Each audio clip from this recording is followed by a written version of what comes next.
Hey guys, in my spare time, I've been learning some C++ just out of interest, and I've also been taking an online course from Carnegie Mellon University called CMU 15721, which is one of their database engineering courses. It's taught by Professor Andy Pavlo. He's like super knowledgeable on the subject of database engineering, and he teaches a bunch of techniques for optimizing massive distributed database systems. So it's really interesting stuff and well worth a watch if you're interested in that sort of thing.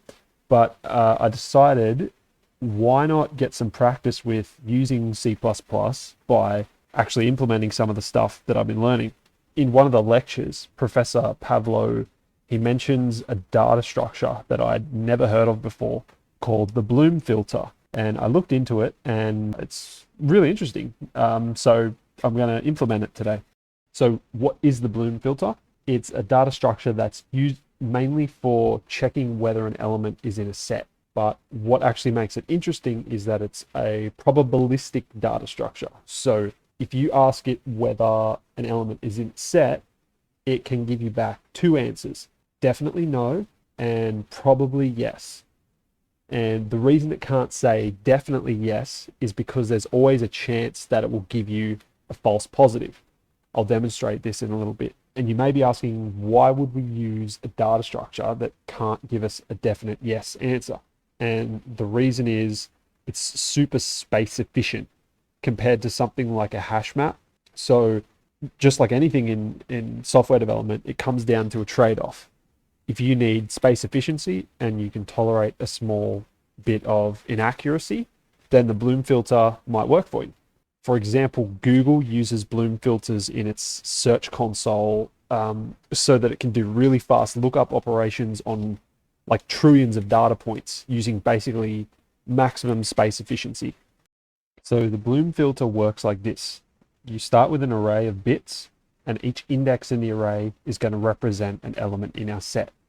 And since they're bits, they can either have a value of 0 or 1. So we'll start by initializing all the elements to 0, which represents an empty set. Now, say we want to add this string as an element to our set.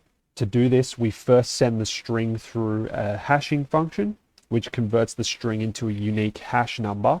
Then in the array, we access the index that matches the hash number, and then we just flip its bit to 1.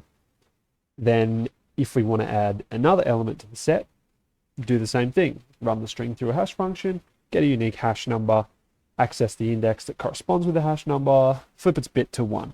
So now we can say that these two elements are probably in the set. If later we want to check whether the elements are in the set, we basically just, again, do the same thing. Hash the string that we want to check, get a unique hash number, go to that index in the array, and if the bit is set to 1, then we can say that the string is probably in the set. If we try this with a string that's not in the set, we'll end up looking at an index in the array where the bit is set to 0. So here we can say that the string is definitely not in the set. The problem is, if we're using a really small Bloom filter like I am here, there's only 8 unique values that our hash function can spit out for any string. So if we keep checking whether different strings are in the set, eventually we're going to get one string where the hash function sends us to an index in the array where the bit is flipped to 1. So here it looks like this string is in the set, but we know it isn't because we never added it. This is called a false positive. And this is the reason Bloom filters are called a probabilistic data structure. There's a couple of things we can do to minimize the chances of a false positive. First one is probably obvious, just increase the size of the Bloom filter, like use 10,000 bits instead of 8 bits. That means there'd be 10,000 possible unique values our hash function could spit out, which massively reduces the chances of collisions. Another thing we can do is add more hash functions. So instead of representing each element in the set with a single flip bit, we can hash the string twice and then use both unique hash numbers to flip 2 separate bits. So in this example here, we can see that to check whether an element is in the set, both of its hash numbers must correspond to a flipped bit in the array. And since in this case, one of the corresponding bits is set to 0, we can say that the element is definitely not in the set. So to actually implement this thing in C++, the first thing we need to think about is, how do we represent our array of bits? My first idea was to use a bit set from the standard library, but it doesn't look like the bit set has support for dynamically resizing the array. So I'm just going to use a vector and fill that vector with booleans. That way we can easily resize the array whenever we want to.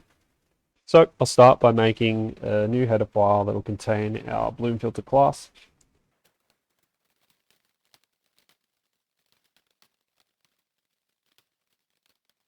So, like I said, the actual array of bits is going to be represented using a vector.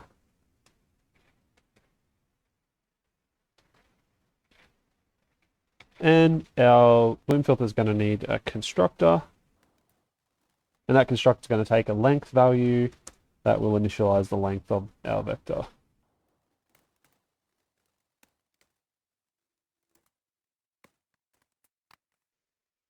Now, we also need to think about the actual methods that this bloom filter is going to need. And from what I can see, it's really only going to need two things. It's going to need a way to check whether an element is in the set. So we'll call that is member. And we're also going to need a way to add things to the set. So it's actually quite a simple data structure when you represent it this way. Next, we'll implement those functions in a CPP file.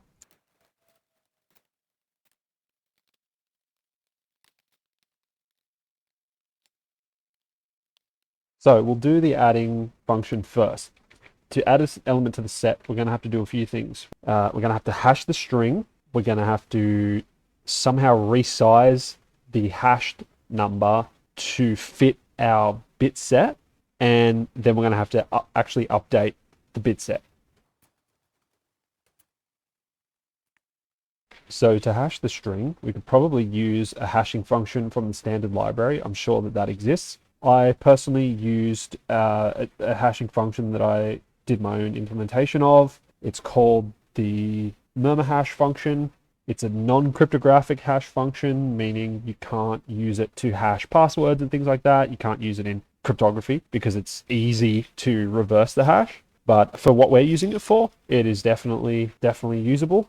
If you want to implement this hash function yourself, it's pretty straightforward, but you will have to learn about bit shifting and little endian and big endian architectures, which I had zero clue about either of those things.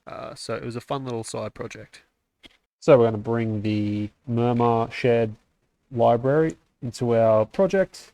Then we're going to make sure that our compiler can find this library. And now we should be able to use it in our project.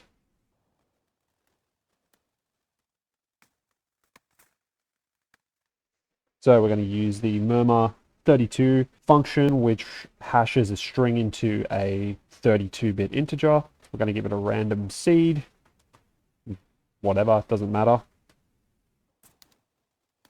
Now, this murmur32 function is going to give us a number that is way bigger than the length of our bloom filter. So it's going to look something like this. So what we need to do is trim that number down to the size of our bloom filter. So let's say our bloom filter is only, let's say it's less than 100 bits in length. What we want to do is chop off all of these values, and we just want to keep the last couple digits. And that will allow us to map the string to an index in our bit set without, going outside the bounds of the array.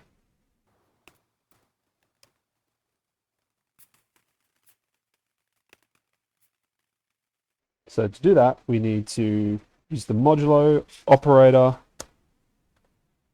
on the length of our bit set.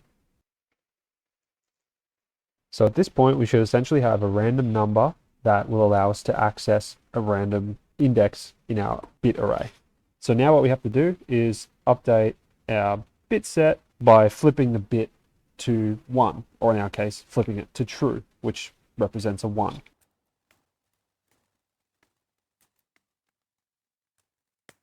So that's how you add an element into the bloom filter. Now to check if a string is a member of the bloom filter, we basically do the exact same thing. So we hash the string, we resize the hash to fit our bit set, And then we, instead of updating the bit set, we simply just check whether or not the value is true or not.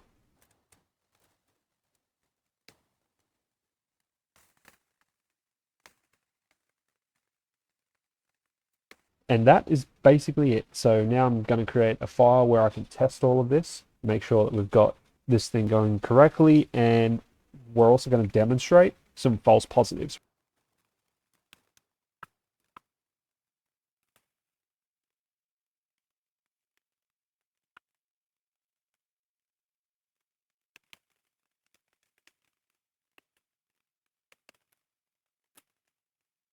So to actually do these tests, I'm going to use a very basic testing library that I created. It's nothing fancy. It's literally just if this function equals this value, then the test is passed, else the test has failed.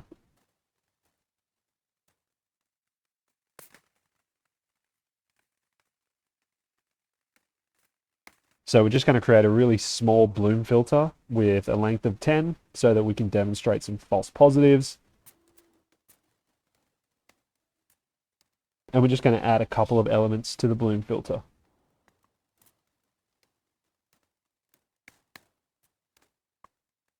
So we're going to run a few very basic tests.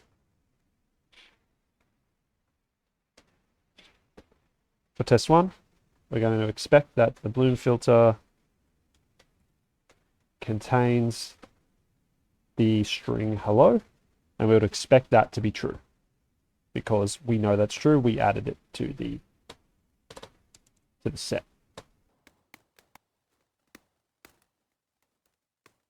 And for test two, we're going to expect that the world string is also in the set.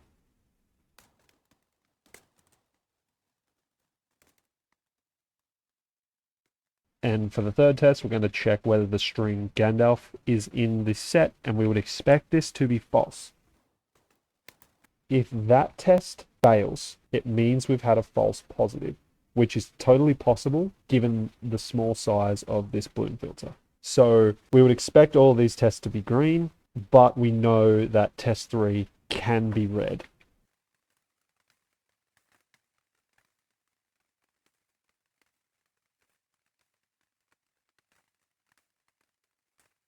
So we're going to run those tests now and see what happens.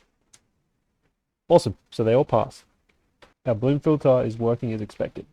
So let's see what happens when we hash a bunch of different strings and check whether they're in the set. Eventually, since our bloom filter is only of length 10, we're going to get false positive.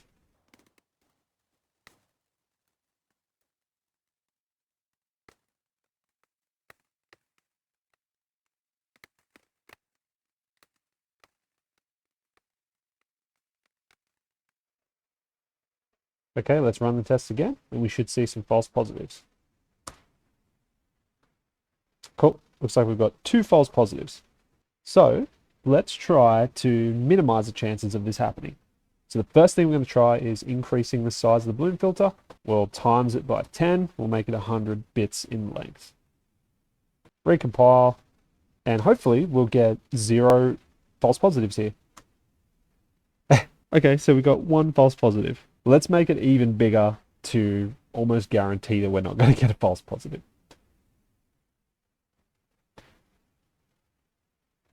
Let's try 10,000.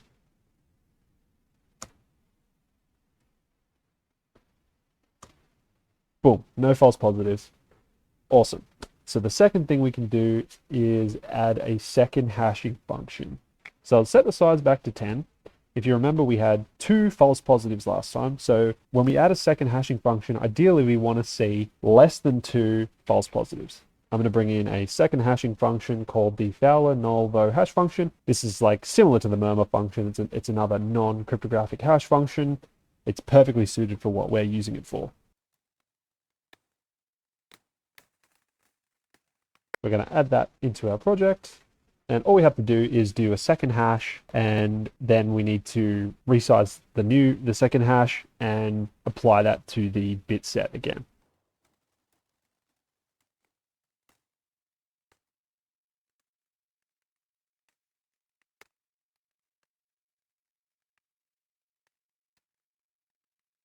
So now our isMember function needs to satisfy two conditions. The bit must be true at the first hash location and at the second hash location. And then it's the exact same thing with our add function. This time we set two of the bits to true instead of just the first one. Okay, now back in our testing function, we would expect to see less than 2 false positives, ideally.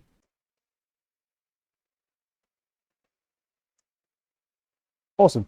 We've eliminated false positives by adding a second hashing function here. So that's about it for this video.